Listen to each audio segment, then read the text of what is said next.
दर्शक नमस्कार। अपडेटमा यहाँहरूलाई हार्दिक स्वागत छ। देशभरका विभिन्न महत्त्वपूर्ण अपडेट लिएर तपाईहरुमा आज फेरि पनि उपस्थित भएका छौं। भिडियोलाई अन्तिमसम्म हेर्नुहोला। कहाँदेखि हेर्दै हुनुहुन्छ, के भन्न चाहनुहुन्छ, तपाईको मनमा लागेका प्रतिक्रिया छुन्न नबिर्सनुहोला। समाचार अत्यन्तै महत्त्वपूर्ण सन्दर्भमा समय अवधिभर हामीसँग रहन भने नबिर्सनुहोला। देशभरको समसामयिक राजनीतिक घटनाक्रम, निर्वाचनको परिणाम सबै सार्वजनिक। बालिसा प्रधानमन्त्री हुँदै गर्दा पहिलो प्रश्न अब रविको मुद्दा के गर्छन् त? समानुपाती तर्फबाट अब केही गणना मात्रै बाँकी। राजसभाले ल्यायो कि ल्याएन 2/3, करिब 2 सातापछि बन्ने छन् प्रधानमन्त्री बालिसा। यस्तो छ प्रक्रिया। छानबिन आयोगले बुझाएको प्रतिवेदनबाट भट्टाभट नेता समाउने भित्रभित्री तयारी। राजसभाको जितमा आप्रवासी राजनीति। राजसभालाई सफलतासँगै सम्हाल्ने र सम्हालिने चुनौती उत्तिकै। पुराना दलभित्र नेतृत्व र नीति फेर्न दबाव। जाँचबुझ आयोगको प्रतिवेदन अब बस्ने मन्त्री परिषदले गर्नेछ निर्क्युल। 2048 केही जत्रो बन्यो प्रचण्डको पार्टी र राजसभाले जितेका 125 मध्ये 73 ठाउँमा काङ्ग्रेस निकटतम। बाँकी कसको कुन अवस्था, यसबारेमा पनि विशेष अपडेट। साथै भदौ 23 र 24 को दोषीको प्रतिवेदन सार्वजनिक गर्न माग। भुटानी प्रधानमन्त्रीलाई बालिन शाहले फर्काए जवाब दिए यस्तो सुझाव। भदौ 24 मा लुकाइएको प्रतिवेदनमा के छ, यसबारेमा पनि विशेष अपडेट आजको समाचारमा रहनेछ भने रवि बालनको क्रेजले विश्व राजनीतिमा ल्याएको हलचल। यी र यस्तै विभिन्न महत्त्वपूर्ण अपडेट छन्, हामीसँगै रहनुहोला। आउनुहोस् अब पहिलो तथा विशेष महत्त्वपूर्ण खबरतर्फ लागौं।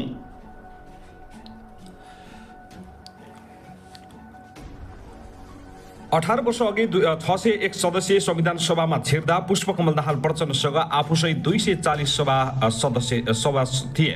2064 को चुनावमा काङ्ग्रेस एमाले निकै ठूलो अन्तरसहित क्रमशः दोस्रो तेस्रो बनेका थिए। तिनलाई हेर्दै प्रचण्ड आसानका साथ गर्दथे। जेजी विद्रोहपछिको चुनावमा थुप्रै पार्टी अध्यक्षहरू हार्दै गर्दा प्रचण्डका गलामा मालै माला छन्। उनले विजयको बधाई थाप्दै गर्दा पार्टी भने करिब 2048 के चुनावको जत्रो साइजमा खस्किएको छ। माओवादी सहित 2 दर्जन पार्टी मिलाएर नेपाली कम्युनिस्ट पार्टी नेकपा संयोजक बनेका प्रचण्डलाई युद्धकालदेखि साथ दिँदै आएका तर पछिल्ला दिनमा बेमेल भोगिरहेका सारथीहरू भन्छन् यो चुनाव परिणामपछि उनी बधाईका लायक छैनन्। सुदन किराती भन्छन्, हामी 240 सभा सदस्यलाई नेतृत्व गरेर संविधान सभामा छिर्नु भएको कमान्डर अहिले 7 जनाको नेता भएर संसद भवन जाँदै हुनुहुन्छ। यो लाजमर्द हो, यो उहाँको भयङ्कर हार हो। किरातीले भने चाहिँ जेनजी आन्दोलनपछि 2 दर्जन पार्टीहरूसँग एकता गरेर बनेको नेपाली कम्युनिस्ट पार्टीले प्रत्यक्षतर्फ जम्मा 7 सिट जितेको छ। धनुषा 1 को विवादित निर्णय स्वीकार्ने हो भने थप 1 सिट बढी हुन आउँछ। सर्वत्र रक्षात्मक हुँदै जाँदा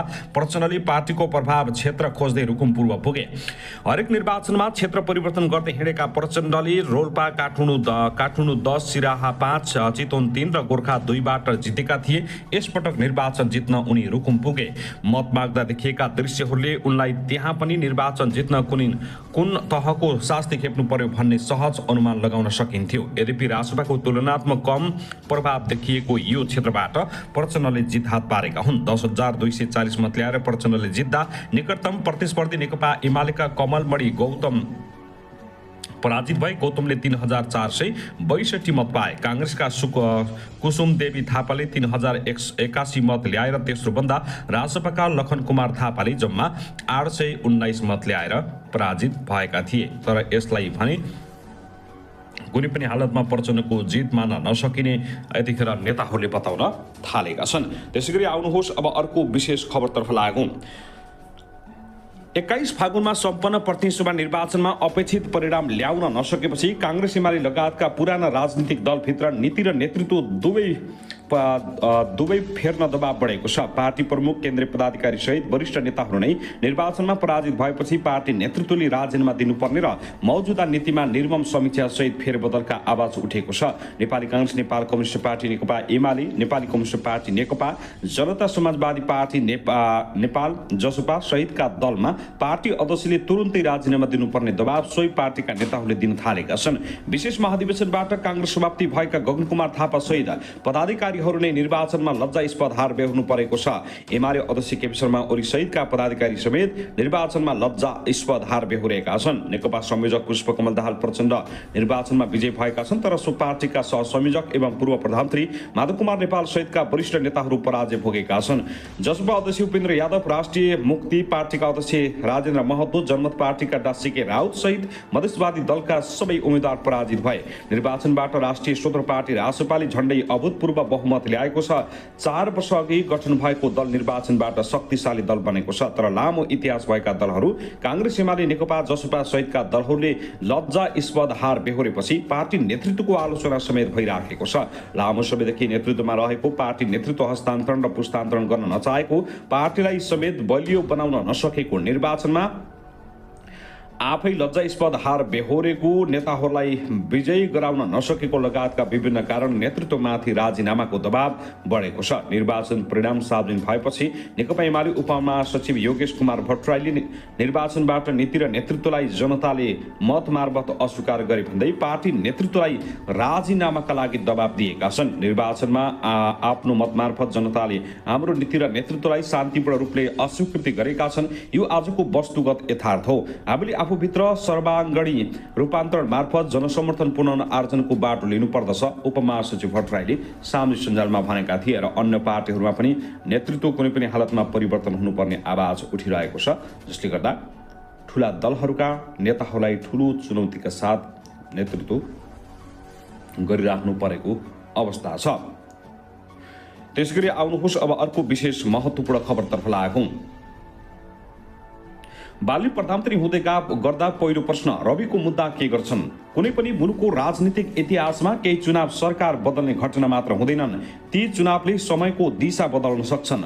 2083 फागुन 21 गते भएको आम निर्वाचन 2082 फागुन 21 गते भएको आम निर्वाचन नेपालको राजनीतिक यात्रामा त्यस्तै एउटा मोड बनेको छ। यो चुनावले केवल नयाँ सरकार बनाउँदै छैन, यसले 62-63 को परिवर्तनपछि बनेको राजनीतिक संरचनामाथि नै प्रश्न खडा गरेको छ। लामो समयदेखि सत्ताको वरिपरि घुमिरहेका पुराना दललाई जनताले यसपटक असामान्य रूपमा स्पष्ट सन्देश दिएका छन्।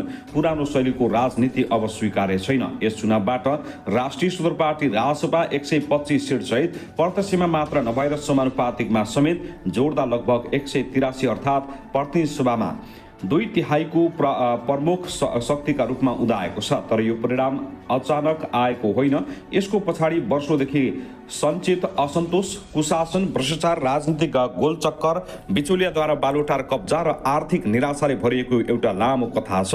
पछिल्ला वर्षहरू, विशेषतः पछिल्लो 1 दशक नेपाली राजनीतिमा स्थिरताभन्दा अस्थिरताले चिनिएको समय रह्यो।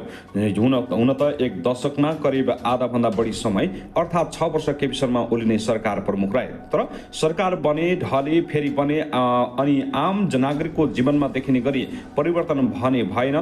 पारी जहाज र रेल लगायतका विकासका योजनाहरू घोषणा भए, तर धेरैजसो कागजमै सीमित भए। पारदर्शितामा चुकेका सरकारका भ्रष्टाचारका काण्डहरू बेला बेला सतहमा आए, तर जवाबदेहिता दुर्लभ देखियो। मानौ जनताले केही देख्दैनन्, केही सुन्दैनन् र केही बुझ्दैनन्।